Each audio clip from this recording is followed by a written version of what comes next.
Hi നമസ്കാരം. ഇന്ന് ഞാൻ നിങ്ങളുമായി പങ്കുവയ്ക്കുന്നത് ഒരു പക്ഷേ നിങ്ങളെല്ലാവരും കേട്ടിരിക്കാൻ സാധ്യതയുള്ള ഒരു കഥയാണ്.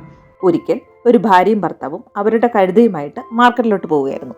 അത് കണ്ട് വഴിയോരത്ത് നിന്ന കുറച്ച് ആളുകൾ പറഞ്ഞു, മണ്ടന്മാർ തന്നെ, ഒരു കഴുതയുണ്ടായിട്ട് അതിനെ എങ്ങനെ ഉപയോഗിക്കണമെന്ന് കൂടി അറിയില്ല, കഷ്ടം. അത് കേട്ട ഭാര്യയും ഭർത്താവും കരുതി, ശരിയാണല്ലോ, ഒരു കഴുതയുണ്ടായിട്ട് എന്തിനാ നടന്നു പോകുന്നത്, അതിന് പുറത്ത് കയറി പോകുന്നതല്ല നല്ലത്. അങ്ങനെ അവർ രണ്ടുപേരും കഴുതപ്പുറത്ത് കയറി യാത്ര തുടർന്നു.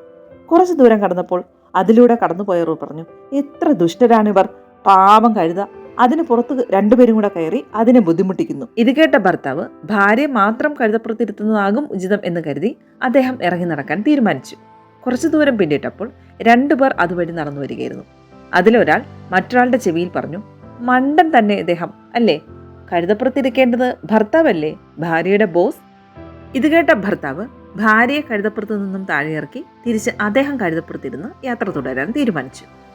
വീണ്ടും അതിലൂടെ കടന്നുപോയ രണ്ടുപേർ പരസ്പരം പറഞ്ഞു, എത്ര സ്വാർത്ഥനായ ഭർത്താവാണ് ഇദ്ദേഹം, സ്വന്തം ഭാര്യയോട് അല്പമെങ്കിലും കരുണ കാണിച്ചുകൂടെ എന്ന്. ഇത് കേട്ട അവർ എന്ത് തീരുമാനം എടുക്കണമെന്നറിയാതെ കുറച്ചു നേരം ചിന്തിച്ചു നിന്നു. ഒടുവിൽ ഒരു തീരുമാനത്തിൽ എത്തിച്ചേരുകയും ചെയ്തു. കഴുതയുടെ കാലുകൾ പരസ്പരം കെട്ടി തല കീഴാക്കിയ ശേഷം അവർ കഴുതയെ ചുമക്കാൻ തീരുമാനിച്ചു. അപ്പോഴും അതുവഴി കടന്നുപോയവർ എല്ലാം ആ കാഴ്ച കണ്ട് അവരെ കളിയാക്കി പൊട്ടിച്ചിരിക്കാൻ തുടങ്ങി. സോ ഇതിൽ നിന്നും നമുക്ക് എന്ത് മനസ്സിലാക്കാം? യെസ്, നമുക്ക് എല്ലാവരെയും സന്തോഷിപ്പിച്ച് ഒരിക്കലും മുന്നോട്ട് പോകാൻ സാധ്യമല്ല.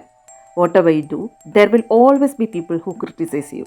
നിങ്ങളുടെ ഡിസിഷൻ, നിങ്ങളുടെ ഗ്രോത്ത്, അത് മാത്രമാണ് important. Just focus on what is right, trust yourself and keep moving forward.